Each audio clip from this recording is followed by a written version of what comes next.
Hey everyone, Gavin here from Chinese Medicine Education and China Book Sydney. Today I'm here with Daniel Spigelman from Purple Cloud Press, but also he's a acupuncturist, Chinese medicine practitioner down in Hobart, Tasmania. Today we're having a little bit of a chat about channel palpation and some of the work come out from the late Dr. Wang Ju Yi. We wanted to chat about this because we've got Jason Robertson coming out to do a presentation on this subject for the ACMA conference coming up in a couple of weeks, and then after that we'll be hosting him in Sydney for a live workshop, and then after that he'll be heading to Melbourne for another workshop. So Daniel hasn't trained with Jason in particular, but has done quite a bit of work with at Dr. Wang's clinic, and also worked with some of his other students. So just wanted to get a bit of perspective on that and have a chat around that. For people who don't know, Dan, I might hand over to you to give a little bit more of an intro, but I know you did your studies in China and you've also done a lot of travel and learnt from a lot of different teachers. So yeah, really value you giving your time and having a chat and sharing your thoughts on this. But yeah, for those who don't know you, maybe you can just give us a little bit of an intro on your background and other little projects that you're involved with. Sure thing, Gavin. Yeah, I started my studies, I guess, early 2000s in Sydney, and I trained for a few years in Sydney. And I was working, also had a side job at Beijing Tongrentan at the time.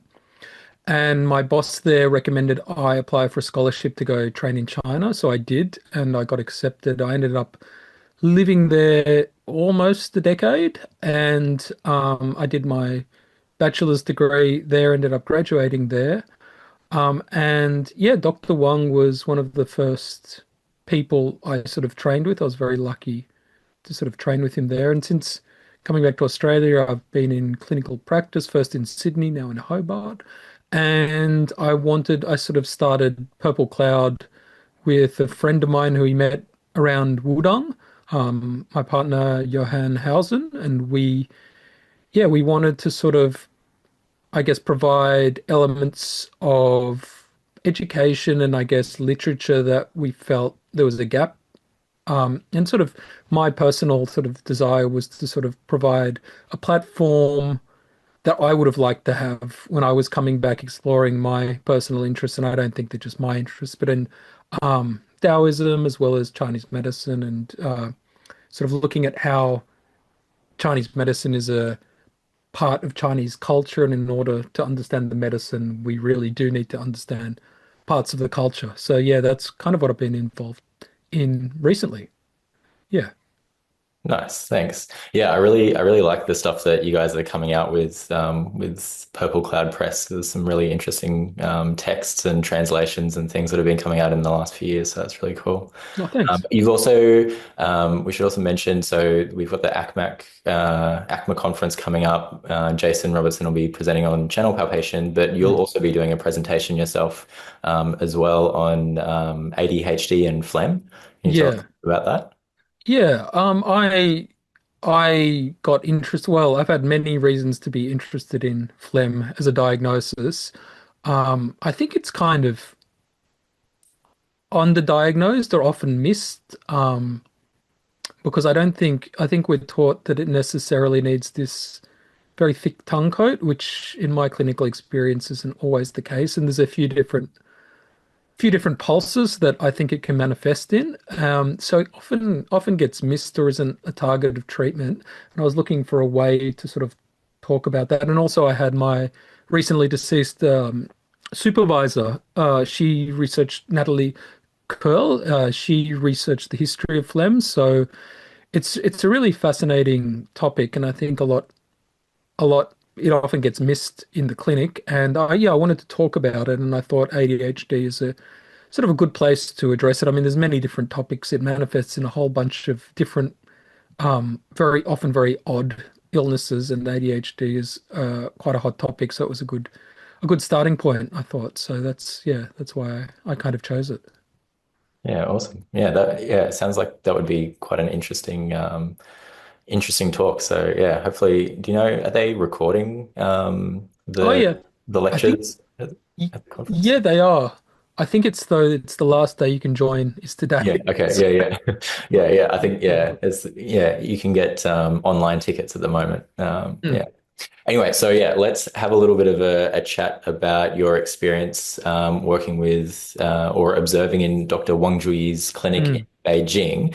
How did you sort of first sort of get introduced to Dr. Wang? Were there other students that Well, my uh, first introduction was the book Jason wrote, right, yeah, which was, back in those days, there wasn't a huge amount of literature on Chinese medicine. Now there's really a lot.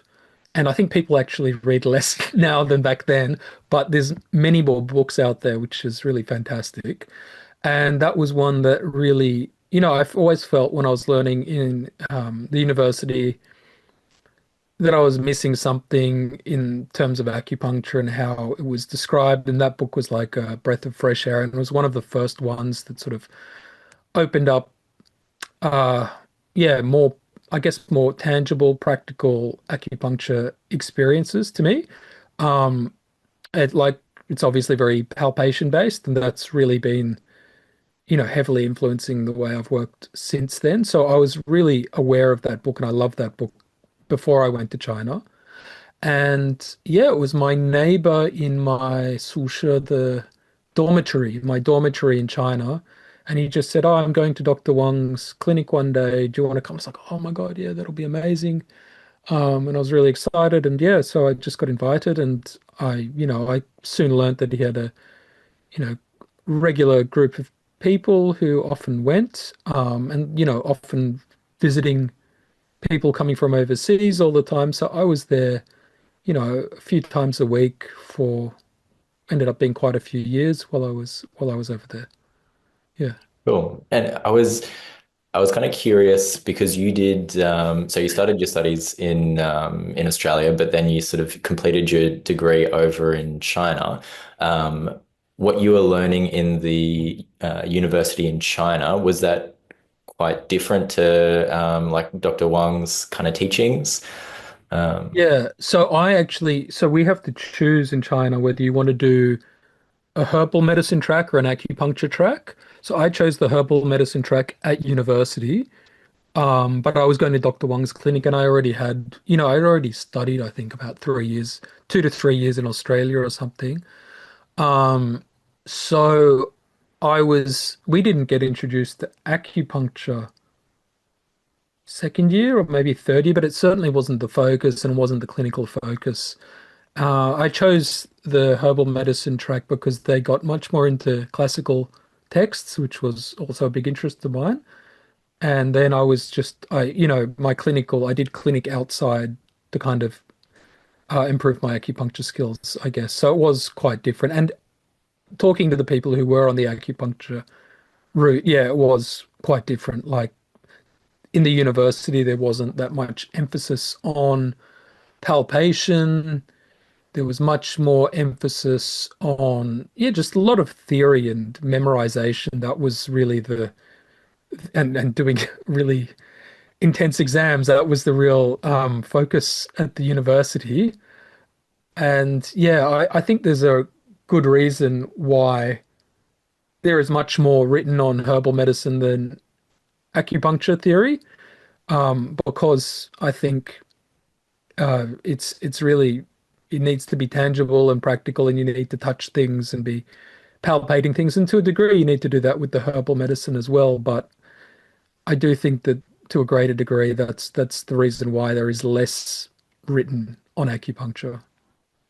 Yeah, yeah. It seems like when I sort of started when I was exposed to that textbook as well, Jason Robertson's book, and also like in my practice since graduating, it does feel like when you go through university, it's acupuncture, how it's taught is kind of a little. it's not very connected with the body, like Mm. the kind of teaching that like Dr. Wang was teaching, and these kind of things, and also like your other teachers as well.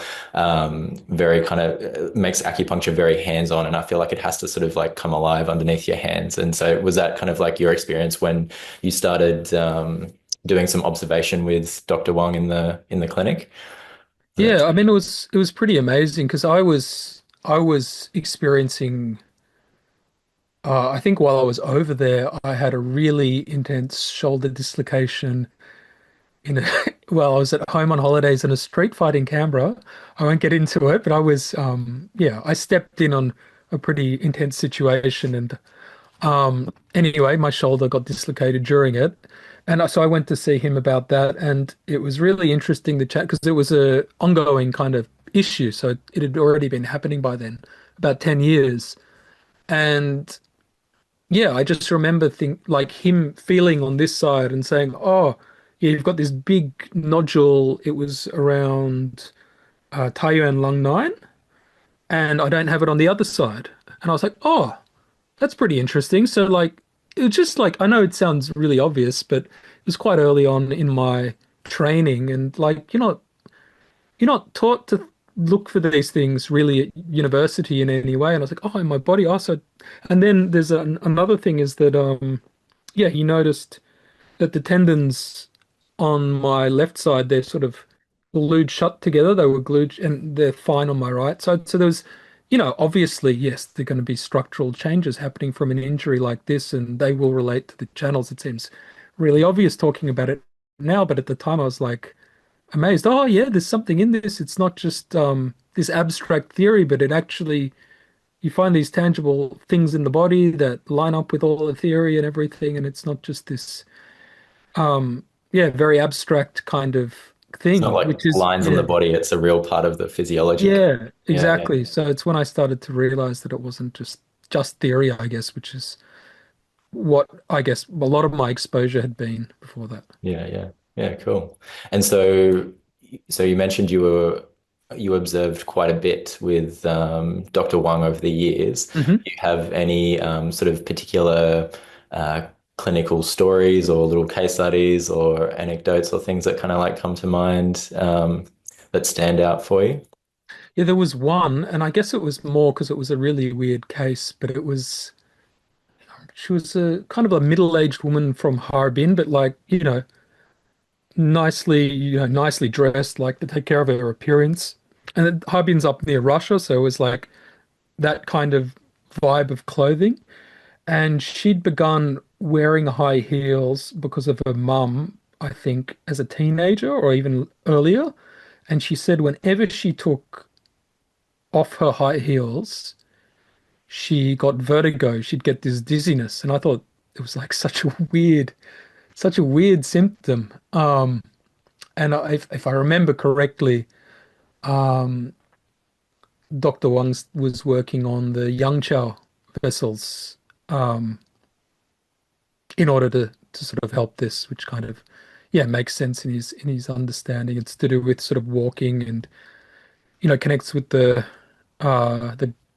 Shaoyang and all of that sort of stuff. So it kind of made a lot of sense. Now, yeah, that stuck out in my mind because it was just a weird kind of a weird thing. And so she was able to eventually take off her high heels without Yeah, letting go. Yeah. yeah. From my memory, I think even after the first treatment, she had some improvement.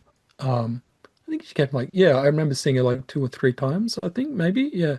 It's a Mhm. while ago, but yeah. Do you remember, was it like were the high heels kind of changing something around the channels, like around the feet or the ankles? Was that like a main kind of issue there? And then it was Yeah. up in the head, or But I maybe mean, hard to yeah, remember now, sorry. something like this. I think the way he would, if I remember correctly, it was the Chow vessels was how he was uh conceiving it. But I would, I think of obviously like if you're up like that, it creates a new kind of homeostasis in the body. The Mm. body's just like kind of used to this, and then when you change it again, it's gonna not like it, I guess. So she's just been so accustomed to wearing them for 30, 40 years or whatever it was that Yeah, her wow. body had adapted around them. Yeah, Yeah. interesting. And so, for people who aren't familiar with the system and Mm. Dr. Wang Ju Yi's sort of approach, could you kind of like describe what like a clinical encounter might look like? Somebody coming into the clinic to see Dr. Wang, what was he doing, and like what was the diagnosis and treatment process kind of look like?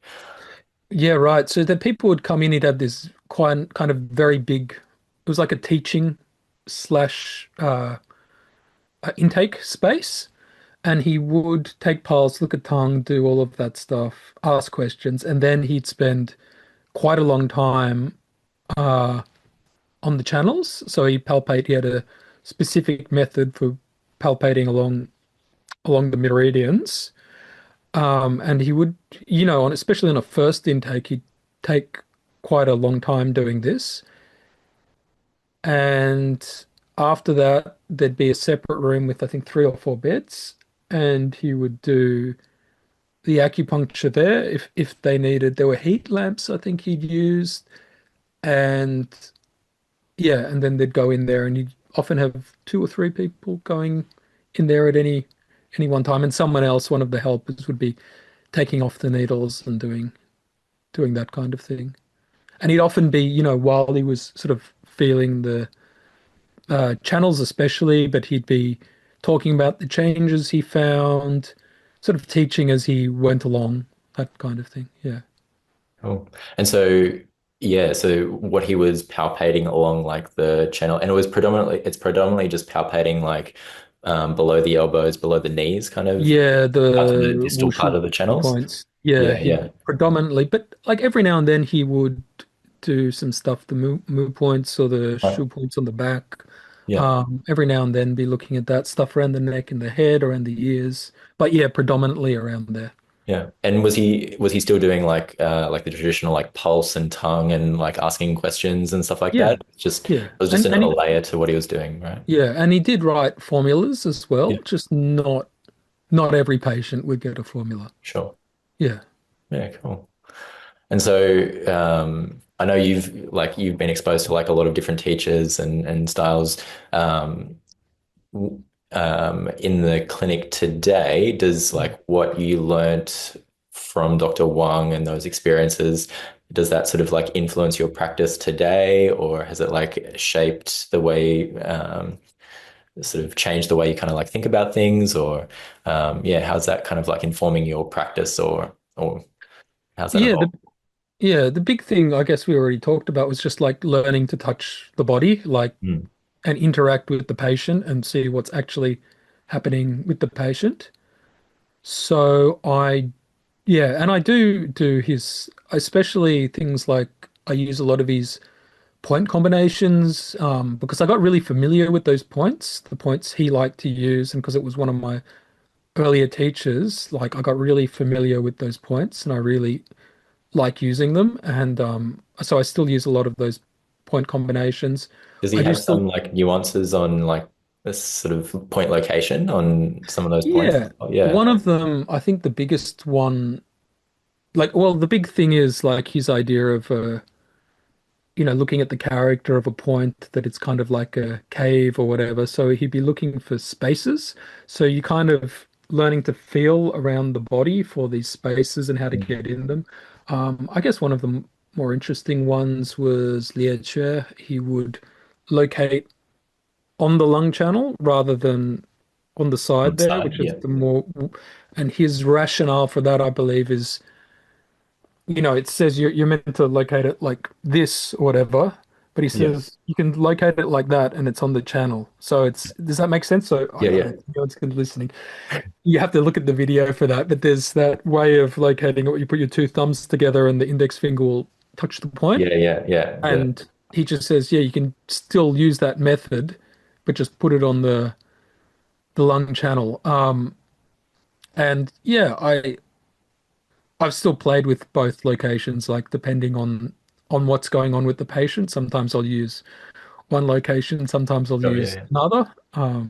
Yeah, but it's very much about feeling in the body, feeling for, I guess, those spaces like between the muscles, and that being the location of a point. Yeah, cool. Yeah. And so, do you have so any for anyone who's kind of like interested in incorporating a little bit more sort of palpation or physical understanding of like the channels into Mm. their practice, do you have any kind of like recommendations for incorporating some of that or some of the point combination ideas or anything for like somebody kind of like take away and maybe start playing with in the clinic. Yeah, so he had a very specific way of feeling along the channels, and to do that, I would recommend take the course with Jason. I mean, I'm sure that's what he'll be teaching. So it's a very sort of specific method of doing that.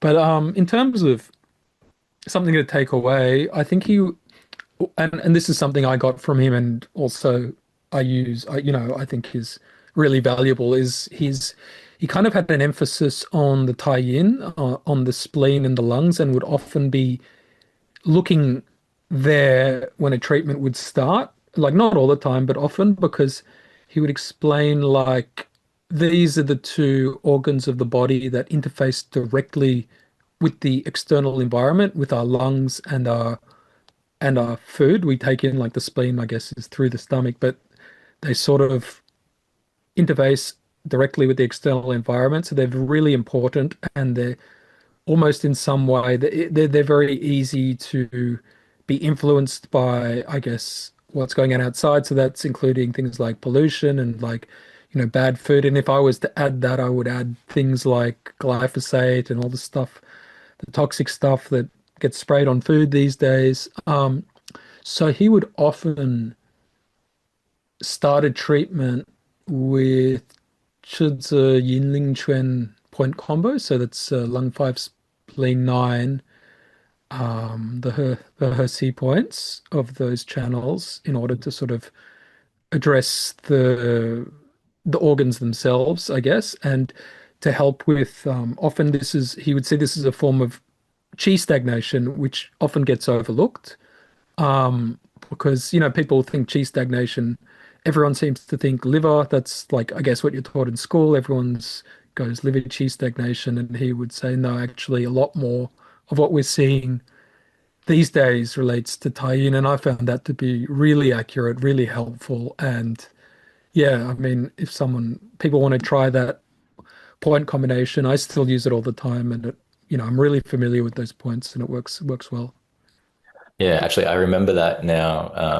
A number of years back when I was still studying, I did Jason's sort of foundations course, and I remember learning that point combination is kind of Mm. like Dr. Wang's kind of four gates equivalent almost. Yeah. Have Yeah. you used it in clinic? Well, the thing was when I did that course, I was still studying, so I wasn't Mm. really in the right sort of position to incorporate it. And then, yeah, I haven't really been able to incorporate it. So I'm actually looking forward to Jason coming back again in the next couple of weeks and getting a bit of a refresher because I'm finding just naturally in my practice, I'm palpating a lot more for points and trying to find, yeah, like the real like active points and yeah, things in practice like that. So yeah, for anyone interested, the foundations course that Jason will be running with us, he does go through that whole kind of system of palpating, like you mentioned, Dan.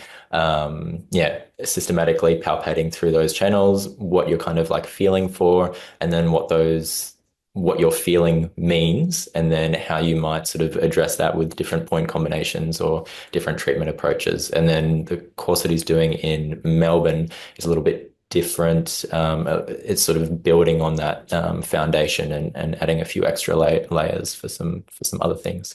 But yeah, that was amazing. Thank you very much for joining me and sharing your experience with observing Dr. Wang in the clinic and using that in practice as well. Um, did you um, maybe did you want to give anyone listening some idea of like how to find you on like Purple Cloud Press or any Oh other? yeah.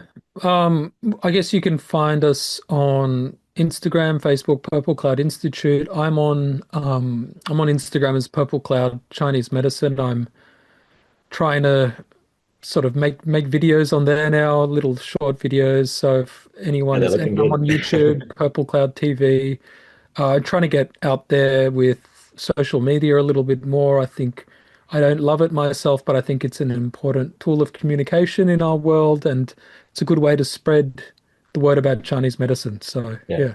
bit of a necessary evil. Yeah, a bit of a Yeah, yeah. necessary evil. And we have a website, purplecloudinstitute.com. Yeah. Great, great. All right. Thank you very much. And yeah, thanks for anyone listening and tuning in. All Thanks, right. Kevin.